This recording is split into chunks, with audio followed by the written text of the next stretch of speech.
Latest updates ఎప్పటికప్పుడు పొందడానికి Big TV WhatsApp channel follow అవ్వండి. లింక్ డిస్క్రిప్షన్ లో ఉంది. అంటే ఆ టైప్ ఆఫ్ టేకింగ్ వర్మ ముందు వర్మ తర్వాత కూడా ఎవరు తీయట్లేదని నేను అంటున్నది. అంటే నేను మిమ్మల్ని ఎవరు కొత్తగా పొగడాల్సిన అవసరం లేదు, బట్ నాకు అనిపించింది చెప్తున్నాను. అంటే వర్మ ముందు వర్మ తర్వాత ఇప్పుడు సూపర్ హిట్ సినిమాలు 1000 కోట్లు 2000 కోట్లు వసూలు చేస్తున్న సినిమాల్లో కూడా ఆ ఫీల్, అంటే ఒక కామాంధుడిని హత్య చేసి చంపేసిన తర్వాత, ఎంతోమంది అమ్మాయిని చెరబట్టిన రాయలసీమలో అత్యంత భయంకరమైన వ్యక్తిని హత్య చేసిన తర్వాత ఒక మహిళా లోకం నమస్కారం పెడుతోంది అన్నట్టుగా, గౌరవిస్తున్నట్టుగా పోస్టర్ మీదకి జూమ్ వెళ్ళటం వల్లే ఆ టేకింగ్ తెలుగు సినిమా ఇండస్ట్రీలో నేను ఎక్కడ కనపడట్లేదండి. అంటే ఎందుకు అంటే ఐ మీన్ అంత అంటే అది నేను అదే అన్నాను. అది ఒక అంటే ఇప్పుడు డైరెక్షన్ అంటే డైరెక్టర్ అనేది యాక్చువల్గా తను ప్రైమరీ ఆర్టిస్ట్ కాదు. నేను చెప్పేది డైలాగ్ ఎవరో రాయొచ్చు, యాక్టింగ్ ఎవరో చేయొచ్చు, కెమెరా ఎవరో చేయొచ్చు. కానీ తన థాట్ ప్రాసెస్ని తను చెప్పే స్టోరీని ఛానలైజ్ చేస్తాడు దాని మీద. అప్పుడు నేనేంటి primarily I'm story teller. Director అనేది సెకండరీ. అక్కడ స్టోరీ టెల్లర్ అంటే నేను రైటింగ్ అని అంటలేదు. నేను ఇప్పుడు కూర్చుని నాకు జరిగిన ఒక ఇన్సిడెంట్ మీకు చెప్తాను అనుకోండి, నేను ఎంత ఇంట్రెస్టింగ్గా మిమ్మల్ని ఎంగేజ్ చేసిన అనేది story telling capacity. Script writing వేరు, అది కంప్లీట్లీ డిఫరెంట్ ఆస్పెక్ట్ అది. అప్పుడు నేను ఒక గివెన్ ఎమోషన్ని ఎలివేట్ చేయటానికి ఎలాంటి సాధనాలు వాడచ్చు అనేది ఒక పాయింట్ ఉంటుంది. దాంట్లో మీరు చెప్పిన సీన్లో అది.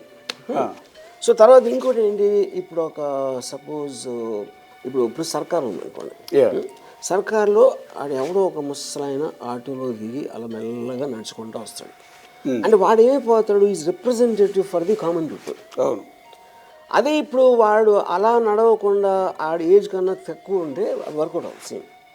మీ కంటెంట్ వైజ్గా ఏంటి, ఒకడు వచ్చి ఒక కంప్లైంట్ ఇచ్చాడు, నా కూతురు ఇలా చేశారని.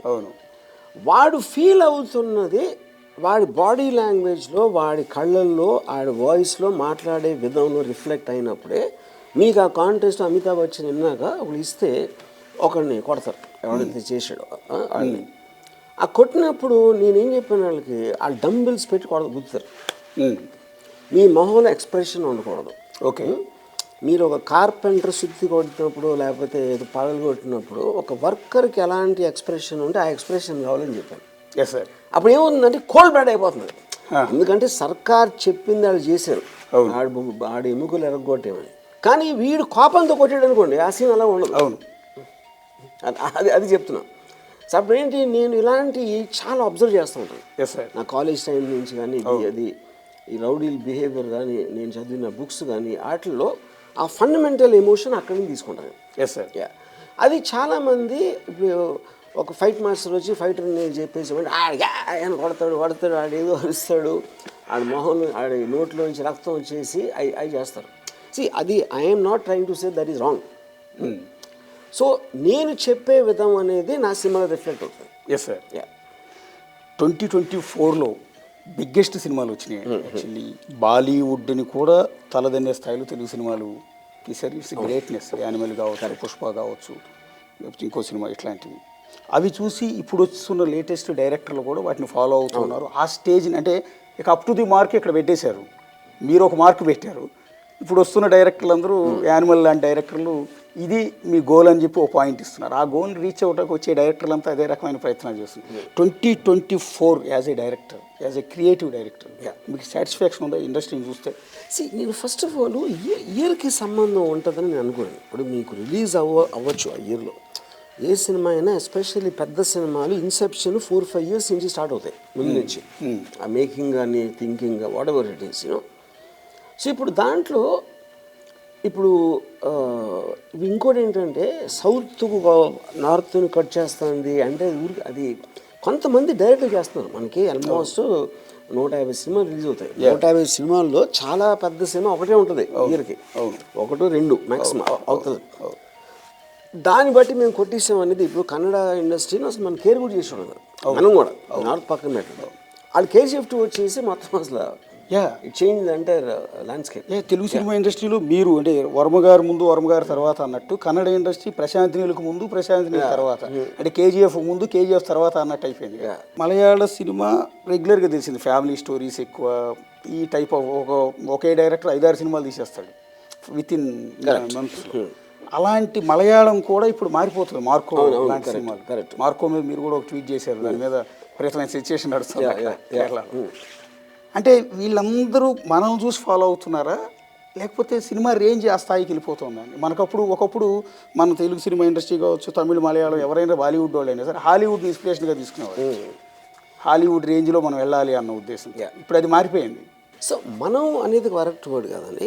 ఏది కరెక్ట్ వర్డ్ అంటే Rajamouli is the man who actually, ఇప్పుడు రాజమౌళి తెలుగుడు, తను తమిళ్ కూడా అయి ఉండొచ్చు కదా, అవును, మలయాళం కూడా అయి ఉండొచ్చు కదా. తన పర్సనల్ బిలీఫ్ అని ఎలా సినిమా ఉండాలనేది బాహుబలి డిజైన్ చేసి, బాహుబలి ఫిలిం అసలు ఒక పిక్చర్ హిట్ అయితే ఎంత రేంజ్ కమర్షియల్ ఉండటానికి అనేది ఒక బెంచ్ మార్క్ సెట్ చేశాడు. అప్పుడేంటి, చాలామంది దాని గురించి ఇన్స్పైర్ అవుతారు. అంటే వాళ్ళందరికీ ఏం ప్రూవ్ అయింది, బాహుబలి బ్రహ్మాండమైన సినిమా క్వశ్చన్ కాదు, అది ఒక పార్ట్. సినిమాకి ఇంత అప్పర్ లిమిట్, ఇంత రికవరీ ఉండటానికి ఛాన్స్ ఉందనేది మీరు 2, 3, 4 రెట్లు చేసేసరికి అందరూ ఇన్స్పైర్ అయ్యి they try to follow naturally. అవును, అది ఇక్కడ అక్కడ కాదు. అందుకని నేను ఎప్పుడు చెప్తాను, రాజమౌళి గుజరాత్లో పుడితే హిందీ సినిమా తీసుడు, అదే కదా, అది కోయిన్సిడెన్స్, దానికి దీనికి సంబంధం లేదు. అంటే డైరెక్టర్ పెంచుకుంటూ పోతున్నాడు కదా సార్. ఇప్పుడు బడ్జెట్ మీ సినిమాలకి అంత బడ్జెట్ ఉండదు. మీరు అప్పట్లో 2 కోట్లు పెట్టి ఒక సినిమా రంగీలా లాంటి సినిమా తీస్తే చెప్తాను, బడ్జెట్ కూడా మీ రికవరీ బట్టి ఉంటుంది. ఇప్పుడు ఎస్, మీకు ఎంత గ్యారంటీగా వెనక్కి రావడానికి ఛాన్స్ ఉంది అనేది ఒక బెంచ్ మార్క్. ఇప్పుడు సపోజ్ 1500 కోట్లు 2000 కోట్లు తీసింది అనుకోండి బాహుబలి 2, అప్పుడు 500 కోట్లు 1000 కోట్లతో తీర్చు కదా అని అనిపిస్తుంది.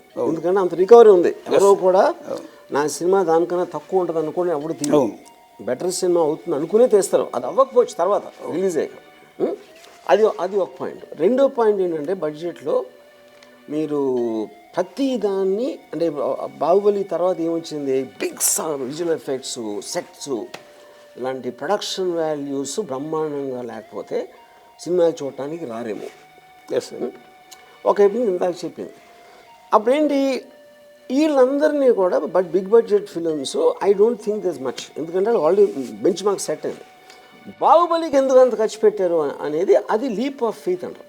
లీప్ ఆఫ్ ఫెయిత్ అంటే ఏంటంటే, ఇంగ్లీష్లో ఒక 4 అడుగులు 5 అడుగులు వెడల్పులో ఉన్నాయి, కింద పడతారు మంచిగా. మీ 4 అడుగులు అంటే గబుక్కుని దూకొచ్చు. Yes sir.